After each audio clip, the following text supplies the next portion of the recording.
Ahora vamos a habilitar un espacio de preguntas, sí, pero antes de ese espacio de preguntas les voy a pedir si se pueden acercar un poco más hacia adelante, entonces lo hacemos de forma ordenada, ¿sí? Bueno, en primer lugar, muchísimas gracias Sergio, gracias Manuel, excelente la charla. Le invitamos como primero, gracias también a todo el personal de enfermería por acompañarnos, así que le pedimos que se acerquen y bueno, no sé si alguien del público quiere empezar con alguna pregunta.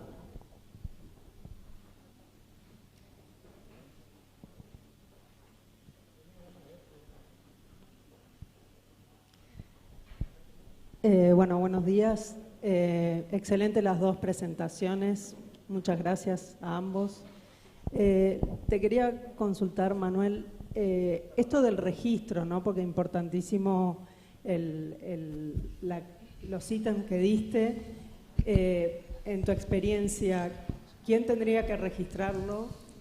¿Y dónde? Porque uno a veces tiene en cuenta muchos de estos puntos, pero no quedan del todo registrados o a la vista de todos. Laura, lo voy a decir formal y en serio. Muy linda, muy buena la pregunta, digo, porque siempre se suele decir eso. Pero la pregunta es muy buena, pero en el siguiente sentido, y lo voy a asociar con lo que decía Sergio. ¿Qué se hace con lo que pasa? ¿Para qué se registra? ¿Sí? Lo que sea. Porque quería comentar los dos casos que comenta él y quería utilizar, entonces aprovecho tu pregunta, que dice lo siguiente. ¿Para qué registrar? Bueno, hay obras pictóricas que se pueden hacer un cuadro para... Se registra porque se llaman incidentes adversos. ¿Qué es un incidente adverso? Es entender que lo que pasa en un error o en un incidente raramente es responsabilidad de una persona por falencia intelectiva o cognitiva. Generalmente se llaman falencias sistémicas. Entonces yo voy a decir qué haría con lo que vos me estás preguntando. Si yo hablo de incidente adverso, significa la posibilidad de analizar lo que pasó, desagregar todo lo que compuso la caída, por ejemplo, voy a utilizar el caso de la caída, y darme cuenta que falló, donde la última eslabón podrá llegar a ser la persona, una persona que falló, que lo hay. Pero lo que vos analizás es el sistema.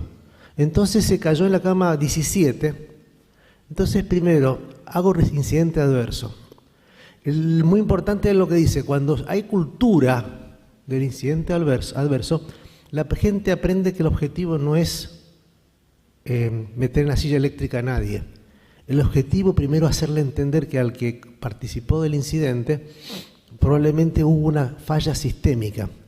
¿Cómo se hace eso? Bueno, vamos a ver el paciente de la cama 17 y entonces voy a analizar los dos aspectos y las circunstancias. ¿Cuáles son los dos aspectos? El paciente tenía riesgo de caídas. Entonces resulta que el paciente estaba con diurético, la llave de llamado no estaba al alcance de la mano, ¿sí? Y aparte en el tablero no estaba funcionando. El señor le dieron diuréticos y necesitaba bajar de la cama. Entonces, él tenía riesgo de caída, porque estaba con un tratamiento que le iba a necesitar algo que no era autónomo. O le pones el papagayo, el urinal, al alcance, entonces tenés que ver que el escritorio esté en la mano. Segundo punto, entonces yo analizo ese punto. Entonces la pregunta, ¿hubo una falla? ¿Tenemos normas de detección de pacientes en riesgo? Podemos darnos cuenta que no y que hay que construirlas para respetarlas. Segundo punto, veo el ambiental. ¿Dónde se cayó el paciente? Entonces hay tres posibilidades de dónde se cayó. Al pie de la cama, ¿sí? En el tránsito al baño o en el baño. Entonces yo diría, en orden de frecuencia será al bajar de la cama, según. Entonces miro a qué altura está la cama y si él para descender tiene el piso al alcance o tiene que hacer ese saltito de 20 centímetros. Voy al baño y me fijo si hay agarraderas en el lugar correspondiente y si la superficie antideslizante está adecuada. Entonces, luego de analizar el incidente, veo cuáles son las fallas de mi sistema. Las fallas del sistema pueden ser, estoy usando un ejemplo. Entonces, cuando se registra, no debiera ser un acto meramente administrativo. Cada caso debe ser sometido a un análisis de un incidente adverso. Por ejemplo, en el incidente que mencionó Sergio hay dos interesantísimos. Entonces yo estuve pensando, lo escuché con atención, aparte me gustó cómo lo presentó. Cuenta la historia del politraumatizado. En la historia del politraumatizado, si lo transformamos en un incidente adverso, encuentro 3 o 4 interesantes cosas que si uno hace el análisis, va a darse cuenta de cosas que son para modificar con nuevas normas y conductas. Por ejemplo, en el caso que él menciona, podría ser cuántas pavadas que nosotros hablamos en voz alta en los lugares donde están los pacientes, ya sea en la revista de sala, ¿sí? Que hablamos las cosas infidencias o cosas imposibles de ser comestibles por el paciente y las hablamos. Normas de comunicación, ¿sí? Revisar nuestras normas de comunicación. Porque el paciente a voz alta se mirá, te quiero matar, qué sé yo, qué sé cuánto, y hay un testigo que es el paciente. Segunda norma.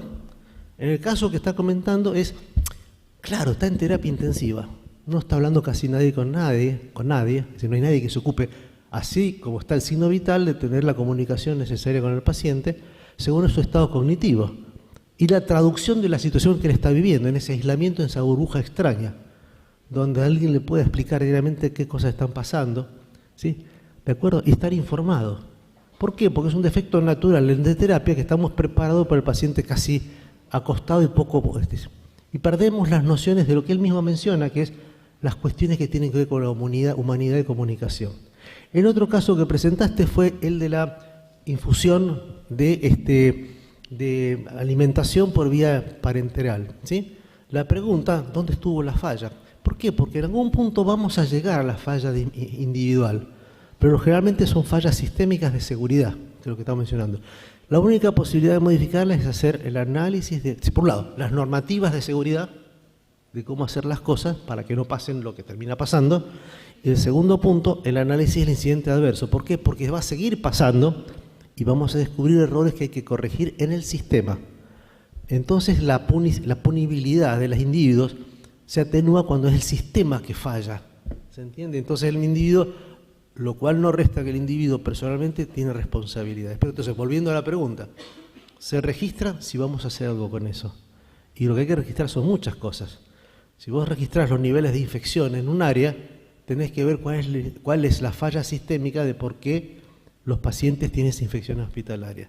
Digamos, este es el concepto general de lo que hemos hablado. Todo esto surge del incidente adverso del paciente que de pronto hizo una trombosis venosa, el incidente adverso del paciente que se cayó, el incidente adverso del confusional, el incidente adverso de un paciente que contrajo una enfermedad del COVID que tenía al lado y no fue aislado.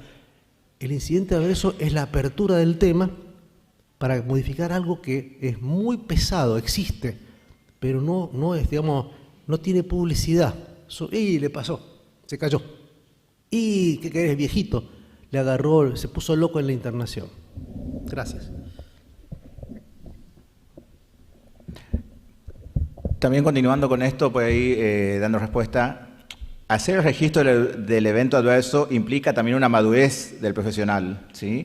Y el sentirse también seguro como profesional de que no va a haber esta cultura punitiva de que no, yo registré esto y me van a castigar. Entonces, yo hablaba con colegas del Hospital Leónidas Lucero de Bahía Blanca y ellos nos cuentan que ellos tienen un sistema muy parecido al nuestro de emisiones del RISMI, un sistema de registro, donde tienen una planilla de registro de eventos adversos, una pestaña en realidad, donde tienen la planilla para cada tipo de evento, para caídas, para extubaciones, para extravasaciones, para todo.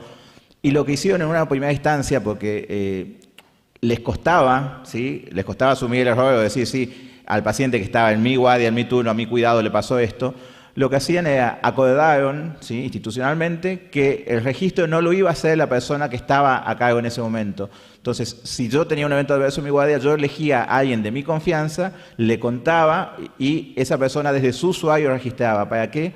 Para que el evento no se pierda, pueda ser estudiado, pueda ser visto como toda la secuencia y que no sea, bueno, los registró Sergio, es culpa de Sergio.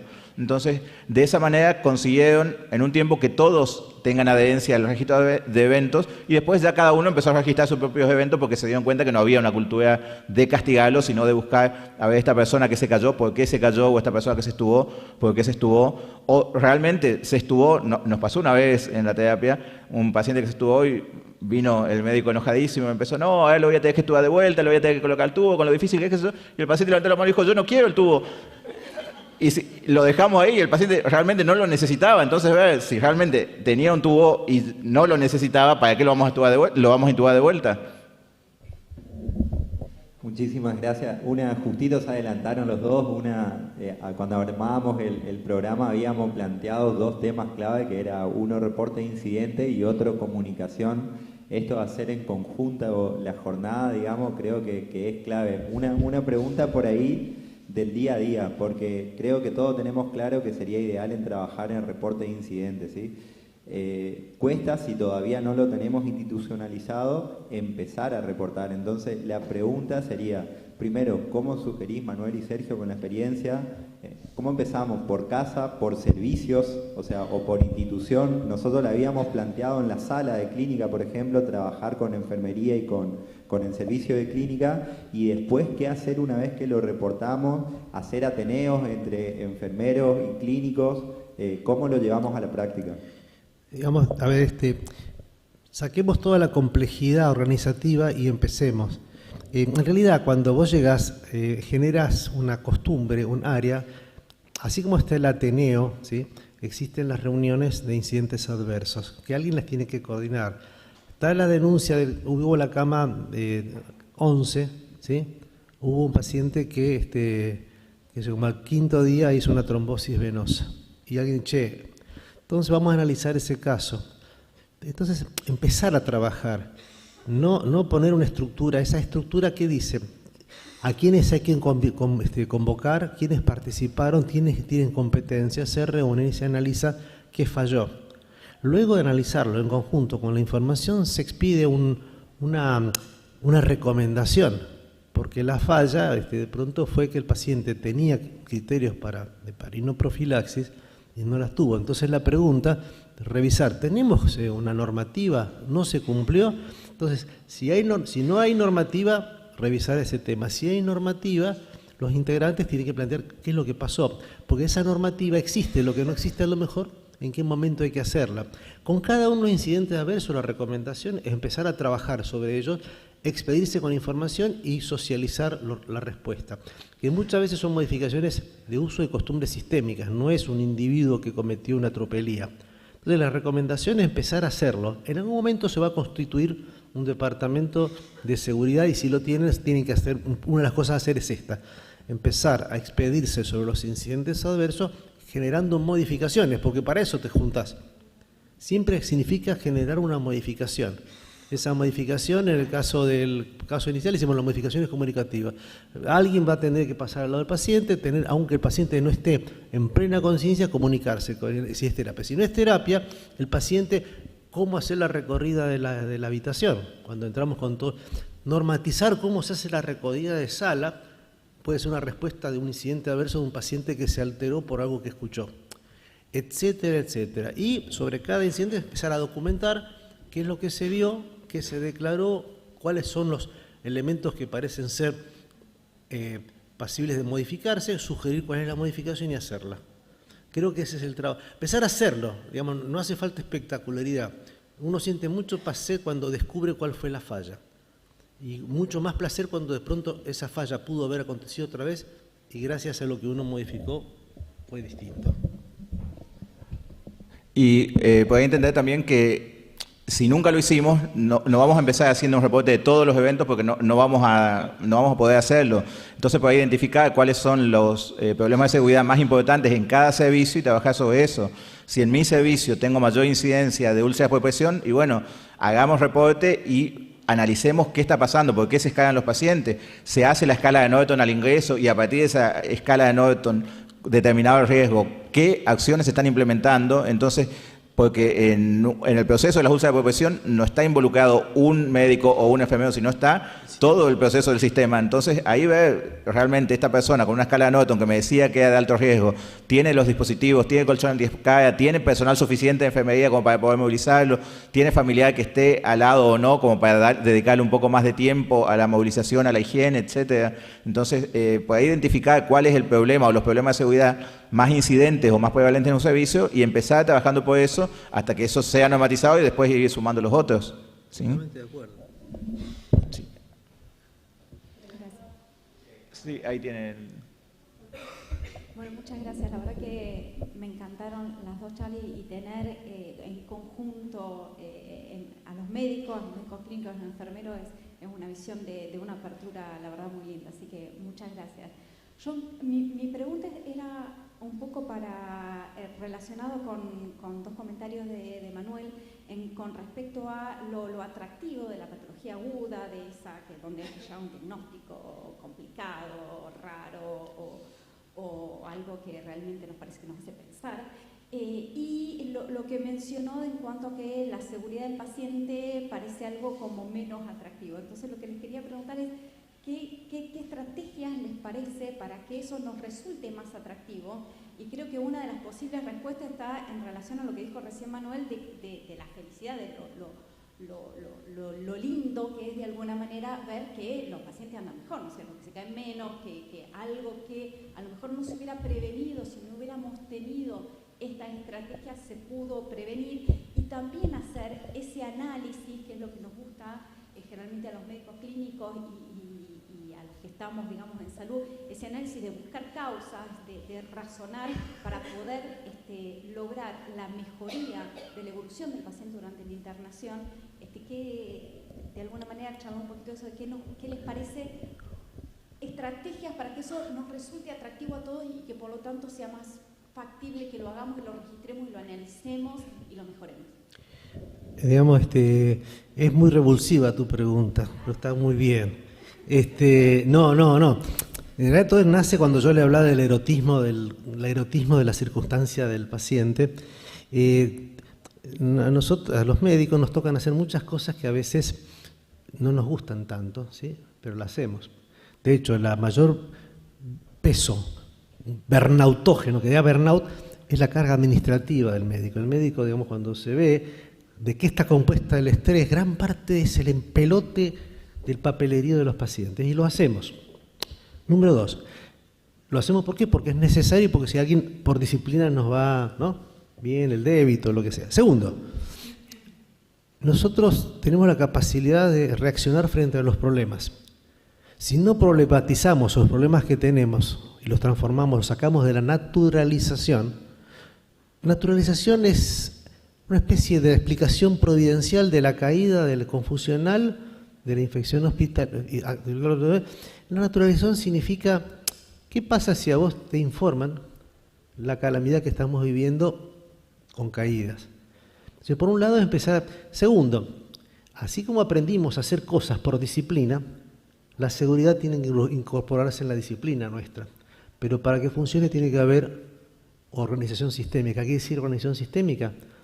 Mirá, yo no te voy a dar un premio porque hiciste el de caídas, pero que el paciente entre en un régimen de protocolo de cuidados, pero hay que organizar entonces esos protocolos. Entonces yo directamente, simplemente, tu tarea se simplifica y se desdramatiza. Es una tarea natural que tenés que hacer. Muchos la hacen naturalmente, el residente, la cultura, pues es un tema, la cultura, la tromboprofilaxis nos lleva 50 años, chicos. ¿Sí?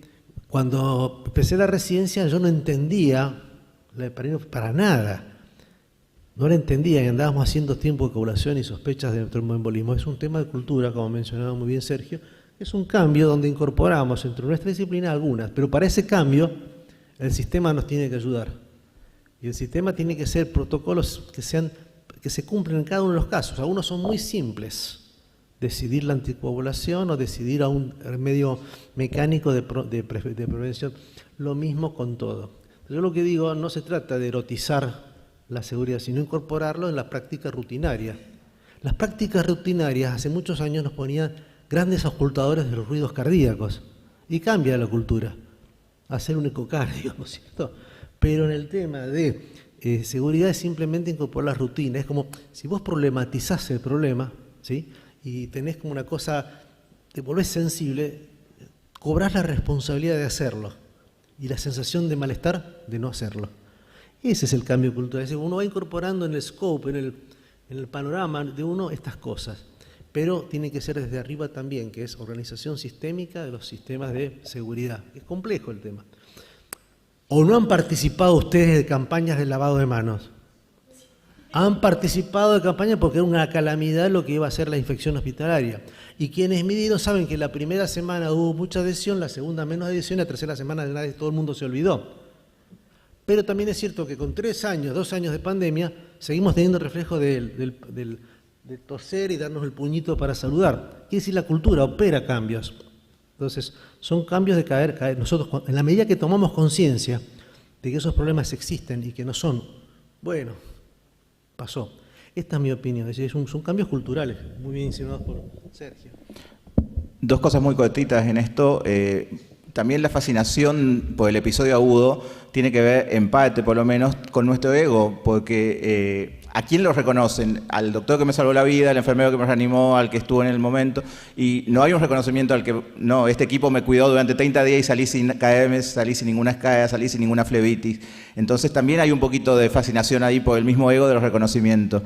Y en lo que a vos preguntabas en cuanto a estrategias, justo hace un tiempito hablaba con Clara Cullen, es la jefa del Hospital Tornú, el Servicio de Cuidados Paliativos, y bueno, Servicio de Cuidados Paliativos, pacientes en fin de vida, con muchos riesgos de caída, con muchos riesgos de úlcera por presión y demás. Y ella nos contaba una estrategia que ella implementó como de ella nada más y que nos contaba que le funcionó en cuanto a cambiar la mentalidad. Ella de un día para el otro empezó a poner, porque tenían pacientes bastante seguidos los episodios de caídas, pacientes que caían aún en fin de vida, querían ir hasta el baño, querían sentarse, la familia no lo podía manejar, etc. Entonces ella empezó, primero me dijo con una hoja A4 y un marcador nada más, a hacer cartelitos, a poner en los office y en las salas de médicos, día 1 sin caídas, día 2 sin caídas, día 3. Entonces fue estimulando a bueno, vamos a trabajar para que lleguemos al día 10, vamos a trabajar para que lleguemos al día 30, y me dijo, llegamos incluso a 90 días sin caídas, lo cual fue todo un logro. Entonces, también buscar desde nosotros cómo hacer con algo chiquito que nuestro personal, que nuestros colegas se sientan parte de eso. Y bueno, estamos trabajando para que este servicio no tenga caídas, o no tenga úlceras por presión, o no tenga flebitis, o tromboembolismo, o lo que sea.